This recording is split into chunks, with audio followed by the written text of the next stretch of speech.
Hey, what's up everybody? Welcome back to Unparalleled Universe for another action figure review, and today we're taking a look at the FlameToys Furai Action Transformers Optimus Prime IDW version. And originally, I thought FlameToys only did model kits, so I really didn't pay too much attention to them because that's not really my thing. But then my buddy Adam, aka Playing With Myself on Instagram, posted a bunch of pictures of this guy. All the pictures look badass, and then he shared a review from D Amazing. And after I saw the review, I was sold. I had to get this guy, and I was really excited when I found out it was a figure that I didn't have to assemble. It's something that I could just take out of the box and start playing with, so I'm all about it. But let's go ahead and get into it, starting with the packaging. So first off, the packaging does look a little plain. There's not any artwork or anything like that, but you can see the figure and you can see most of the accessories that he comes with, and then it has all the information you need, so I'm fine with it not being all fancy or anything. The essentials are there, so I'm good. And then on the side of the box we have an Autobots logo, Transformers, Furai Action Optimus Prime, and then on the back we get a bunch of shots of the figure itself doing a bunch of cool stuff, and then we get a look at something else he comes with that you couldn't see from the front, which is a stand. And this looks nice because there's like a cutout in the center, so maybe like a light could shine through there or something,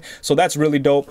On this side, the same as the opposite side. On the top, it just says FlameToys, Furai Action, and then on the bottom of the box, there's a bunch of bullshit, and that's about it. The box is collector friendly, so you are able to take the figure out if you like, and then you can put it back in, and that's about it. So let's go ahead and take a look at the figure. All right, hell yeah, here we have Optimus Prime right out of the box, and this is a really good looking figure. I really like it. I love the look of it, and I'm not really sure exactly what look this is based on from the IDW comics, because it looks like there's a couple different looks for Optimus Prime, but I wasn't able to find something that looked exactly like this. But there's definitely elements that I recognize from the comics, like these arm pieces and just the in general more like squared off look, you know, like there's a lot of angles and stuff on him, and that's definitely from the comics. But I couldn't find something that looked exactly accurate to this, so maybe it's like an amalgamation of different looks from the comics or something. In any case, I think it looks awesome. I just love the look of it. One thing I will say about this figure is that he feels a lot lighter than I thought he would. When I took him out of the box, he just feels light, you know. He feels kind of hollow, I would say. There's nothing on him that, like, there's no empty spaces or anything like on a Hasbro Transformer figure. It's not like there's a big like empty hole in his leg or in his arm, but he does look a little, I mean, he does feel like he would be hollow, but I guess that makes sense because he's pretty much just a pre-assembled model kit that was assembled at the factory, you know. So I get it. I was surprised by how light he was, but it made sense to me, so, you know, I'm fine with it. And one concern I do have with this figure is that his antenna earpiece things, they do feel like if he falls or something that those things could snap right off, so be very careful with that. But aside from that, there's really nothing that stood out to me as negative on this figure. I love the way he looks. He's got a lot of great articulation and he's fun to play with, so I'm happy with it so far. But let's go ahead and get in close and take a look at some of the details. And starting off at the head, I really like this head sculpt. Obviously it's not very like G1 or classic Optimus or anything like that, but there's a bunch of elements to it that scream Optimus Prime right away. Like you have the faceplate kind of covering his mouth that looks good, you have the bright blue eyes that look really nice, the ear antenna things, and then that piece on the forehead. All those are elements to Optimus Prime's head sculpt that we are all familiar with, but in this case it just seems a little different, you know. It seems very stylized and original, so I really like the way it looks. But check out, I love the way they did his eyes. I like how they're not too sunk back and you can see them, and a big part of the reason why is because the color they chose, so I think that's really dope. And then check out the rest of the head. There's a bunch of nice paint work, a bunch of line work in the sculpt and everything. Look at that. That is super dope. And they really killed it with the paint on this figure. Check out all the weathering on here. Throughout the whole body there's weathering, and it just looks really cool. Moving down to the chest here, we have the Autobot logo in the center, and then his you know, his windshield chest piece. And I like how you could see the matrix of leadership like underneath the windshield part.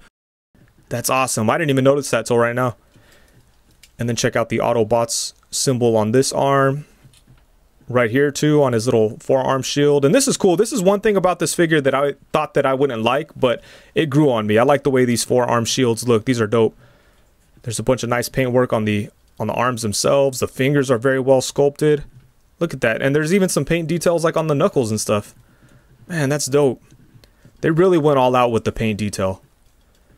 And that's pretty cool because if you bought the model kit version of this figure, it doesn't have any paint on it. So that's another reason just to get this action figure version. Unless you love model kits, you know, then do your thing. But yeah, this is awesome. I love all the paint work on it. Check it out. Some more weathering down in here. Then we have the grill. And then moving on to the legs. The legs look really nice too. And check out all the paint detail on there. Look at that stuff. Looks really, really good. And the feet look nice too. There's a bunch of like pistons and gears and stuff going on in there. Some more weathering on the blue. On the back we have the tires on the back of the legs, which don't spin or anything like that, but you know, whatever. Doesn't matter to me, but some people might want to know. But yeah, they don't spin, but the sculpting work is good on there. Yeah, look at that. And then we have these wings on the back that articulate, and they look cool. And as you can see, there's some nice paint work on them.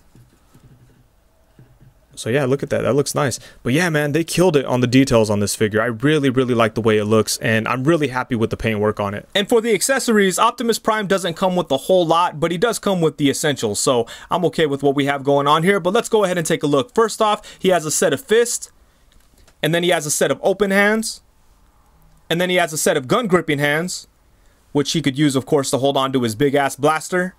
And I really like the way that they did the gun gripping hands, because check this out. It's actually two separate pieces, so they come apart. Give me a second. There we go. They come apart, and it's two separate pieces that actually clip together, and it makes it so he has a real tight grip onto the gun. So that's awesome. Let's check it out here. Just put the hand back on it like that. Clip these guys back together, and then once you do that, you know, he's gonna hold on to the gun. That's not going anywhere. So then you could just put this right back onto the figure, and then you're good to go. But yeah, that's really dope. So you don't have to worry about the gun falling out or it being loose or anything like that. And then here's a quick look at the blaster. There's not a whole lot going on with it, but I do think it looks pretty good. It's basically just black with a bit of a dry brush on it. And then right here, this piece is blue. Then we got the handle, and it looks good. It's definitely an Optimus Prime blaster, and I do like it. And then he also comes with this really cool stand. And there's a couple of things going on here that I've never seen before on a stand. So this is cool. But check this out. There's actually like these plastic things around the edges that you could pop off. As you can see, I've already popped the top one off, and then you're able to put the arm into that space, and then it kind of creates a track so you could like move the arm side to side. So that's kind of cool. It gives you a lot of options. Like if you don't like the stand on the corner for some reason, like, you know, you are able to just stick the peg into the corner, and it could be like that. But if you don't like that for some reason, you could take it out, put it on this little track. So that's dope. That's different, right? I like that. And then there are a couple different ways that you can actually put the figure onto the stand. If you want, you could actually grip onto him with this, but you know, that doesn't seem very sturdy, so I'm going to go ahead and take that off. And then there is a peg, and the figure actually has a peg right here, so you could stick this right up in there. And damn, look at that. It does a good job of holding him. Oh, there it goes. Maybe he's a little heavy, but it looks like the stand actually has some screws, so you can tighten that if you want. Yeah, as you can see, mine's having a little trouble holding Optimus, but yeah, there you go. That's kind of cool. Doesn't feel like he's gonna fall over or anything, so that's a pretty good stand. As you can see, he's kind of wobbling around. The stand is having some trouble holding him, but you know, you could always tighten those screws up if you want it, if you want to get crazy with it, you know. And then, like I said earlier, that there is like a translucent little like space right here. So I was wondering if maybe you could like stick a light under there. So I have my little loom cube here. You'd probably do something cool like that, right? Put it on your shelf, display it with the light shining through. That could be dope. So yeah, this stand is really cool.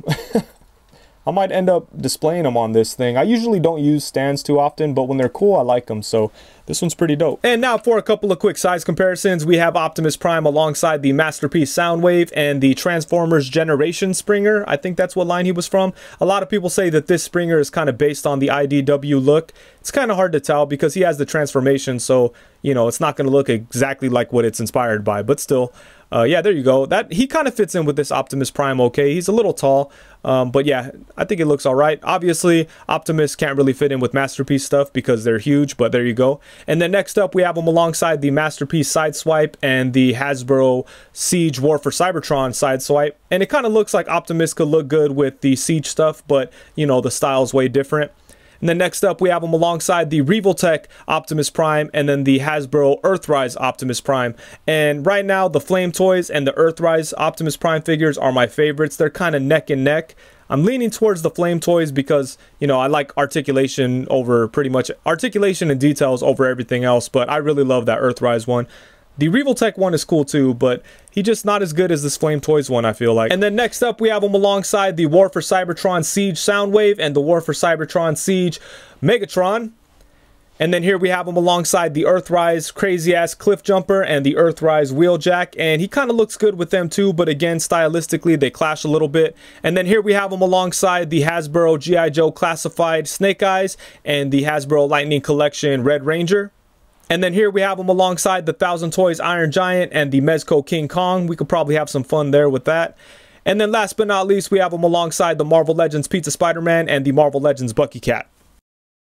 And as far as the articulation goes, I would say that he's probably the most articulated Optimus Prime figure that I've ever seen before. He even has more going on than the Revoltech one, and that's saying a lot because their focus is articulation. But I feel like this FlameToys version has a little bit more going on, so that's awesome to see. But let's go ahead and get into it. First off, his head is on a little ball joint, so you get some side to side, and then you get a little bit of tilt. He could look up to about right there. And then he could look down to right there. But then he also has this extra neck joint, which allows his neck to extend forward. And then you get a little bit more looking down. It makes it so he could kind of see over his big old chest. So that is awesome. I really like that joint a lot. And then for the torso, we have a diaphragm cut and then a cut at the waist. And both of them work together to give him a lot of really nice movement, as you could see there. So that is awesome. I really like this diaphragm cut. That's something that I feel like the Revoltech version was missing. He didn't have a diaphragm cut. He just had like a traditional ab crunch. But yeah, this one here has a really nice diaphragm cut and a really nice waist cut. So you get some side to side. And you get a little bit of twist mostly from the waist. Can't like spin all the way around or anything, but as you could see, he could twist enough. And you get a little bit of twist from the upper torso here, but you're going to get most of your twist from the waist there. And then it could go back to about right there. So that's cool. And then it could crunch forward only to about right there. So he doesn't really get that much crunch going forward. But, you know, I'm okay with it because I really like the way this diaphragm joint works. So, I mean, them putting the diaphragm joint or them using this kind of setup for his articulation kind of made it so we don't get that much going forward, but I think the trade-off is worth it because I like everything that you could do with this diaphragm cut, so I'm happy with it. And then for the arms, what do we got going on here? We have kind of like a butterfly shoulder joint situation, which is pretty cool. Then you could bring his arms up to about right there, which is nice. And he does have, his arm can go all the way around as well, so that's cool. And yeah, I like this shoulder joint a lot. It kind of rotates a little bit too, but there just isn't that much clearance because of the design, you know. But there is some movement in there. Check that out. So that's awesome. And then he does have a upper bicep swivel. He does have a double jointed elbow, which bends to about right there. It's kind of hard to see because of the armored plate, but it bends a pretty nice amount. But on this side, for some reason, it was really tight. I couldn't get it to bend. I had to heat it up for a long time. Had to do a bunch of stuff to get it loose, and even once it got loose, it's still really tight. But not on this side, as you can see, that moves freely, but the upper joint part just doesn't want to bend without me having to like force it, you know. So I try to avoid that joint a little bit, but it's okay, you know. It's still just as it is. It gets some good bend, so I'm fine with it. And then what else do we have going on here? I really like the way this wrist joint is. It's kind of hard to explain, but it's like the whole wrist moves and it kind of rotates and does its thing, and it doesn't like, there's no breakup or anything between the forearm and the hand. So that's awesome. Look at that. I think that's really cool. And then there's an actual swivel at the hand itself. But yeah, I really like this wrist setup. This is awesome.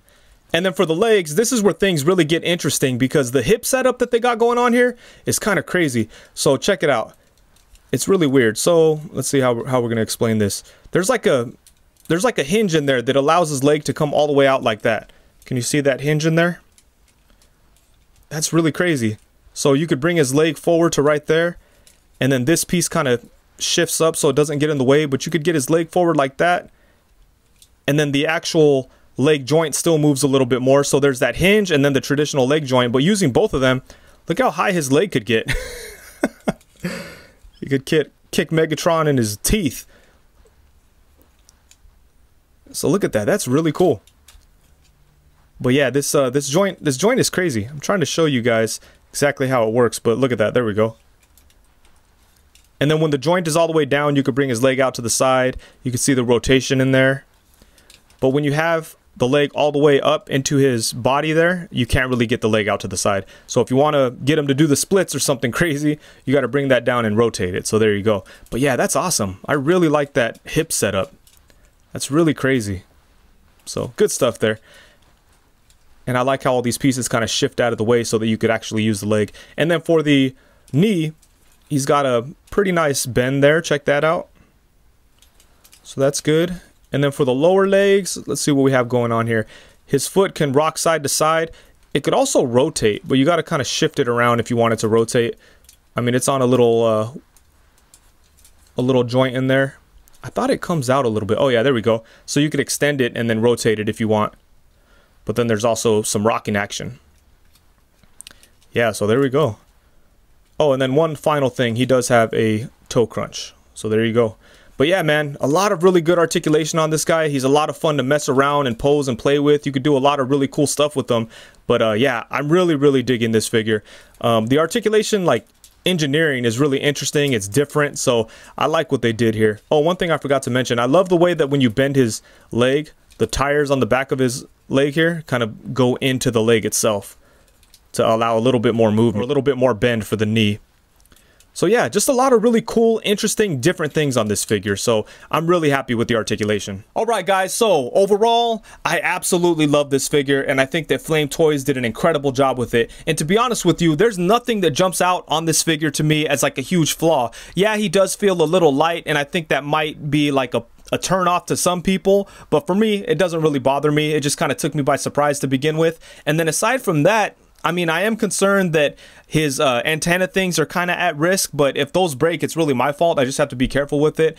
It would have been cool if they were made out of like some kind of softer plastic to maybe be more durable, but you know, it is what it is. Aside from that, everything else is very well done. I love the articulation on him. It's really easy to get him into some really good poses, and there's just a lot going on there, so that is awesome. And then I really love the details on him. All the sculpting work and the paint is really well done. I especially love all the weathering they gave him all over. It looks very realistic, and it's just awesome. The only thing that's kind of bittersweet about this figure is the fact that they don't have like an entire line of figures that aren't model kits, that don't transform, that are just fully articulated, super well done Transformers figures. I would love to see FlameToys do an entire line of figures just like this. And I don't care if they base it on the movie stuff or the comic stuff or the G1 stuff. I would be interested in almost all of it, you know? Well, maybe not the Michael Bay movie stuff, but, you know, the Bumblebee movie stuff, the comics, and the G1. I'd be interested in everything. So hopefully they continue on this path and give us some more figures like this. One figure I would really like to see is an IDW version of Springer, because I like Springer, but there's no figures out there that I really like of him, you know, like all the ones that I have, they're cool, but I'm not in love with them. If FlameToys gave us a Springer that was the same quality as Optimus Prime, I'd be so freaking happy. That would be dope. But anyways, I think that's it. Thank you so much for watching. Please be sure to like, comment, subscribe, and all that good stuff. And if you want to support the channel, be sure to buy an Odious head. I'll leave a link to those in the description below. And another thing I want to let you know about is that every Friday night on YouTube, I do live videos. So come through, come hang out. It's Friday night, 8 o'clock. Pacific time, and it's a lot of fun. I just hang out, talk shit, you know, answer questions, and so far it's been a blast. And in the future, I'm gonna make them better. I'm kind of just trying to figure it out at this point, so come join me, let me know what I could do better, and let's just have some fun. So that's it. Thank you so much. Peace.